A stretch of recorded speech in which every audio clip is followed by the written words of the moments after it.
منتخب هزيل فنيا، ضعيف كرويا، لاعبين بلا روح، ومدير فني بلا خطة، ومحترفين بلا مستوى باستثناء محمود حسن تريزيجيه. محمد صلاح يا كابتن خالد. محمد صلاح النهارده يا كابتن عمرو ولا تسديده بين الثلاث خشبات. يعني احنا تخيل لما يبقى عندك يعني لاعب كان مفروض هيكون من اول لاعبين او 3 لعيبه في العالم ما يشوطش شوطه واحده بين الثلاث خشبات. بس مش شوطه، ده ما كانش عارف يستلم الكوره يا كابتن خالد. هو مفروض ان هو خايف على نفسه، خايف. انا من عاشقي محمد صلاح يا كابتن خالد، وانا كلامي على من زعلي. بص يا كابتن عمرو، يعني عشان نتكلم بمنتهى الامانه، ده حد خايف على نفسه، خايف على رجليه. طب جه ليه؟ يعني راينا خليك في ليفربول. ليفربول اولى بيك في الماتشات الوديه اللي زي كده، صدقني خليك في ليفربول طالما انت مش هتجازف يا كابتن محمد يا صلاح، طالما انت مش هتجازف. ويعني ماشي، ممكن نحترمك لو انت طلعت قلت كده صراحه يعني انت بالمختصر عايز تقول له لا تاتي بالزبط. لو كنت مش هتكلف نفسك بالزبط. عناء التعب لمنتخب مصر، لكن يبقى خايف يمد رجليه ويقدر ياخد الكوره. يعني والله العظيم يقدر ياخد الكوره قدام رجليه يا كابتن عمرو. المدافع يعني هو اقرب محمد صلاح. ايوه خايف يمد رجله، مش بيمد رجله، والله خايف يمد رجله. يعني دي حاجه بصراحه انا مش قادر افهم بصراحه يا محمد يا صلاح. حاجه غريبه. انت فخر العرب، بنفتخر بيك، بنحبك، بس لكن احنا بنقول الحق برضه. يعني انت لينا واللي علينا. بكل حزن وبكل الم انا بقول لكابتن محمد صلاح انت غير مفيد لمنتخب مصر بالمره. ولو نزلنا مكان حضرتك مثلا احمد سيد زيزو من اول الماتش، او مصطفى فتحي من اول الماتش، او حسين الشحات من اول الماتش، انا ما بدأتش ابدا بالاهلاوي والله، انا بدات بالناس الزملكاوي، يعني الزملكاوي الاول وبتاع بيراميدز. قول كلمه الحق يا باشا، كلمه الحق. ما انا بتكلم ان انا لو نزلت اي لاعب مكان، انا لو جبت كريم فؤاد حطيته مكان محمد صلاح هيدي منتخب مصر اكتر. ايوه، عشان هيلعب بقلبه مع احترامه، واللعيبه مش هتركز معاه لوحده. مش هيفرق معاه اذا كان ماتش ودي ولا مش ودي، وهيلعب بقلب. يعني احنا اللي عايزين نقوله من الاخر ان محمد صلاح لو ما جاش على الاقل مش هنقول احنا كان بيلعب معانا يعني احسن لاعب في الدوري الانجليزي. ممكن محمد صلاح يجي لنا في ماتشات مثلا كاس الامم، ماتشات تصفيات كاس العالم، لكن اللي حصل ده انا شايف. انا كمان يا كابتن خالد بصراحه ربنا متضايق جدا، وهو كل التوفيق لمحمد صلاح طبعا. فبنتمنى لما تلعب لمنتخب مصر يا كابتن محمد يا صلاح تبقى بتلعب وانت عندك الروح اللي المفروض تلعب بيها المنتخب بلدك اللي عملك اللي طلعتك وبقيت نجم في ليفربول. يعني انت بقيت نجم في ليفربول من مصر من هنا. ولو الروح دي مش موجوده في الماتشات الوديه احنا بنعفيك، يعني احنا مش زعلانين بالظبط. يجي لاعب تاني يبقى عنده الروح والله مش هنزعل، احنا وهنفضل بنحبك بس بره. احنا عارفين ان هو مستواه عالي جدا، فيجي في الماتش اللي ليه لازمه على طول. انا بحبك وزعلان اني بقول الكلام ده، والله زعلان بس مضطر اقوله لان ده ما يمليه عليا ضميري. محمد النني بقى كنت لسه بقول لك والله العظيم كنت لسه قول لي بقى. النني المفروض ان هو مركزه ايه؟ عشان بس نبقى احنا فاهمين. عشان المفروض اللي احنا كنا شايفينه في الملعب ده غير محدد. المفروض ان هو خط وسط مايل ناحيه اليمين، يعني بيسند مع صلاح ومحمد هاني. يعني المفروض ان هو خط وسط مهاجم، خط وسط مايل ناحيه اليمين مش مهاجم، يعني مايل ناحيه اليمين وبيزيد مع المهاجمين. يعني بيزيد مع الله ينور عليك، بيزيد مع المره اللي زاد فيها عمل شكل. وتخيل ان هو ما زادش غير في اخر 7 دقائق في الماتش. مره والثانيه برضه الثانيه اتقطعت. الله ينور عليك. هي مره حاول يزيد بس اتقطع. الله ينور عليك. هي مره. هل ده الشكل اللي احنا مستنيين نشوفه؟ لا، هل ده النني اللي بيلعب مع الارسنال؟ هل النني بيلعب مع الارسنال بنفس المستوى؟ والله يا كابتن عمرو يعني الموضوع غريب. هو المفروض تأدي مع منتخب بلدك احسن ما بتأدي مع ناديك، ده بلدك يا اخي. بس انا هقول لك على حاجه، هو ده طبيعي. ده طبيعي ومنطقي.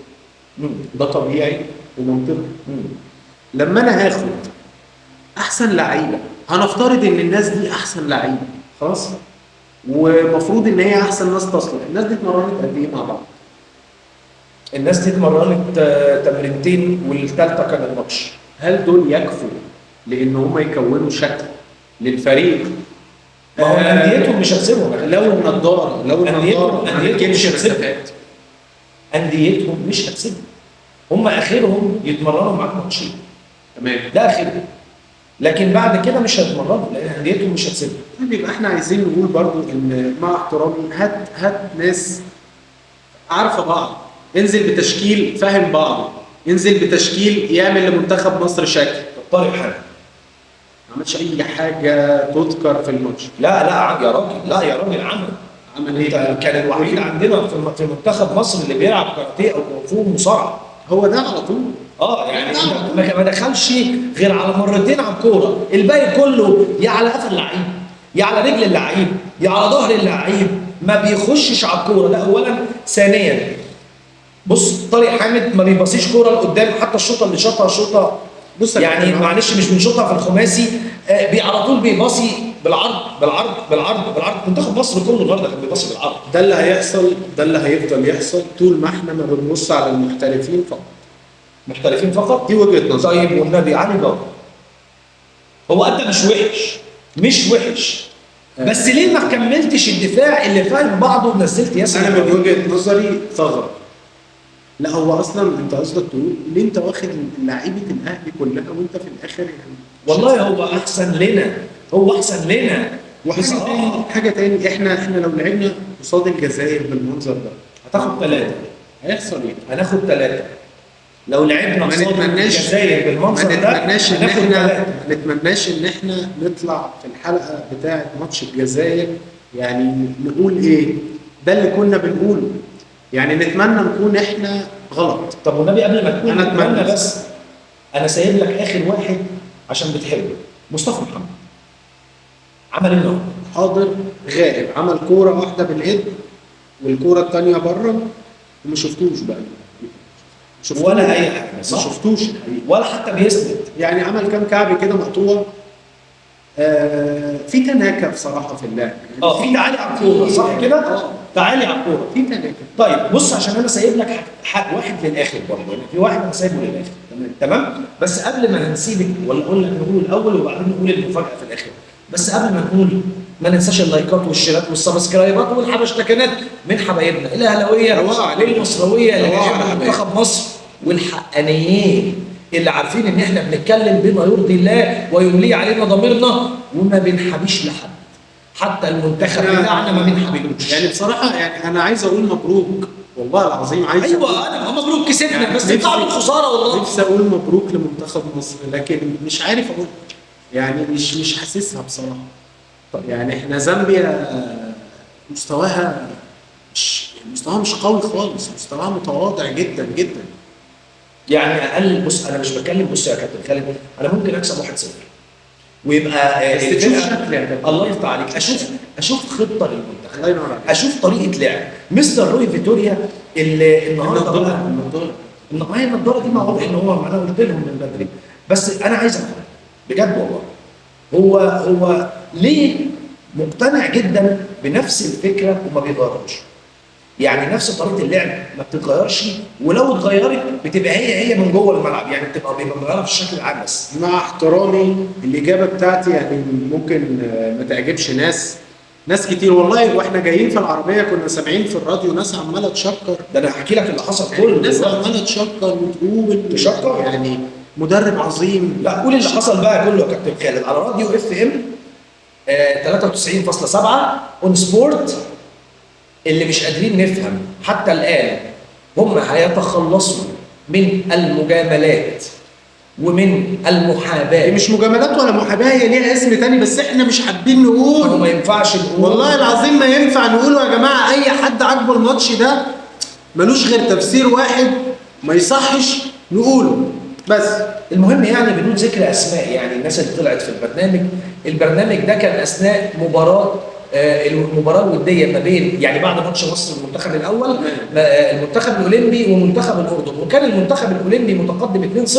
طبعا احنا بنبارك للمنتخب الأولمبي فوزه النهارده على منتخب الأردن وأدى مباراة جيدة جدا، لكن أكيد هتبقى أحسن بكتير.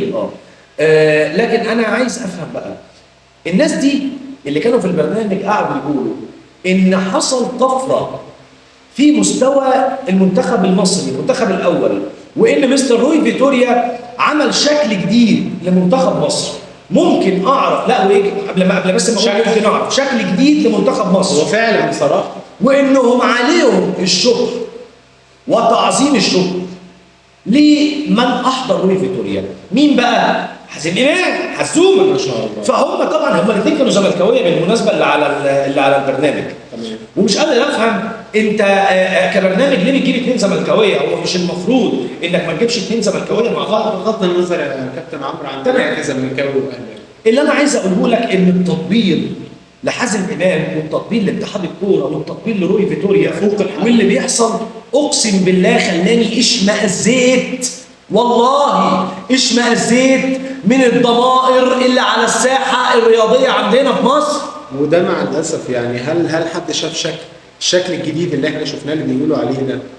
شكل ايه هو الشكل؟ شكل بلا هويه، صح ولا انا فاهم غلط ولا ايه؟ واي بلا هويه، واي بلا، ده احنا بلا انياب، بلا هويه، بلا منظر، بلا خطه، بلا مستوى، بلا محترفين، بلا مدرب يا راجل. احنا بلا مدرب. اللي عندنا ده اقسم بالله العظيم ثلاثه ما ينفع مدرب. انا مش قادر افهم هو عمل طفره ازاي. احنا مش عارفين لحد دلوقتي فين هي الطفره. احنا يا باشا ما شفناش منتخب مصر من ساعه ما كوبر مسك. بالظبط، ده حقيقي. من بدايه ال النزول في كيرف المنتخب. بص يا كابتن عمرو، انت مش عايز تقولها صراحه، احنا ما شفناش منتخب مصر من بعد حسن شحاته. الله ينور. صح كده؟ الله ينور. صح. من بعد حسن شحاته. الله ينور. حتى برادلي كان بيخطف. انا مش صراحه يعني اللي متفق معانا يا جماعه يكتب لنا في الكومنتات وقول رايك بصراحه. يعني من بعد الثلاثه كاس اللي جابهم كابتن حسن شحاته، كابتننا الجميل، والله هل تحيه لكابتن هل حد شاف شكل المنتخب مصر 2006 2008 2010 ثلاثه كاس بمستوى بشكل بفرقه بسم الله ما شاء الله تحفه؟ يعني حد يقول لنا رايه معانا. وما تنسوش اللايكات والشيرات والسبسكرايبات والحلقات، وتروقوا على اخواتكم الاهلاويه والمصراويه. والله علشان الاهلاوي للاهلاوي سنه والمصراوي للمصراوي سنه ليه؟ فما تنسوش تروقوا على حبايبكم. والله عايز اقول لك بقى ان في مصيبه وبتحل على نادي الزمالك تاني وقف قيد بالمره، مش عارفين والله المره هو القيد اصلا موقوف يا كابتن. وقف تاني في الموضوع بتاع قضيه خالد مطيب. الموضوع من الفيفا طلع بقى مسؤولين من نادي الزمالك يا كابتن خالد. اتفضل. طبعا انت الخبر معاك وانت المفروض. انا الخبر معايا. لا انت اللي تقول لنا بقى وتقول لنا من فوق. نقرا بقى للناس زي ما هو علشان ما نجودش. انا مش حابب ان انا اجود. الله يبارك لك. ده الخبر اللي هننهي بيه فقولوا للناس كده. الله ينور عليك.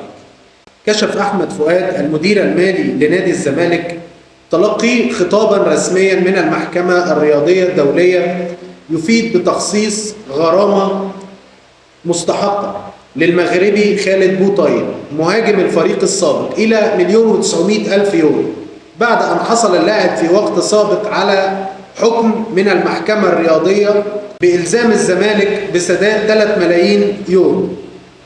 وقال المدير المالي لنادي الزمالك خلال تصريحات خاصة لليوم السابع أنه سيتم الاستئناف على غرامة بوطيب في المحكمة الفيدرالية خلال الساعات القليلة القادمة، واتخاذ كافة الإجراءات اللازمة قانونيا للحفاظ على حقوق النادي.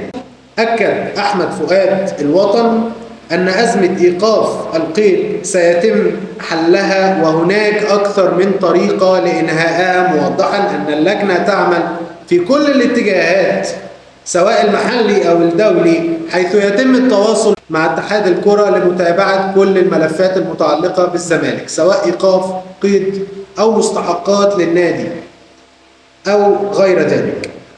يعني يا كابتن خالد الله ينور عليك. والمحامي الدولي برضو هنقول بس آخر حاجة، وكذلك التواصل مع المحامي الدولي لإنهاء ملف غرامة كهرباء في أقرب وقت، وكذلك أزمة إيقاف القيد إلا أن الأمر كف اليد أي متروك للقضاء. تمام. وطبعا أضاف إن كهرباء والغرامة بتاعت كهرباء مش هي الحاجه الوحيده اللي هتحل ازمه الزمالك، لا هو عنده مليون طريقه، احنا بقى عايزين طريقه واحده، مليون طريقه يفك بيها. تحل ازمه القيد. طب زي ما قال الكابتن عمرو كده، الله ينور عليك يا واحدة كابتن بس. عمرو، احنا عايزين نعرف طريقه واحده لاخواتنا الزملكاويه علشان نفتح القيد. يعني القيد يتفتح والزمالك يقوم له قومه، بدل ما الزمالك يعني عامل زي منتخب مصر ملوش شكل ولا شكل ولا هويه، وبيكسب بالمجاملات. ولو جمهور الزمالك مش بيعترف بده يبقى ملوش مزاج لفرقته انها تبقى فرقه. عشان احنا والله يا كابتن جمهور اقول لك على حاجه، لو الاهلي كسب بالمجاملات يا كابتن خالد لا نطلع نقول فلان الفلاني جامل الاهلي، والاهلي ما كانش حقه يكسب النهارده، كنا وحشين. وطول عمرنا بنقول كده والله والله كنا هنقول كنا وحشين، وهنقول كل السلبيات، مش هنحامي نادينا. ليه؟ عشان عايزين نادينا يبقى افضل. زي بالظبط ما حضرتك كده ابنك بيغلط، فطول ما ابنك لما يغلط حضرتك تقول له معلش يا حبيبي حصل خير، هيفضل يغلط تاني.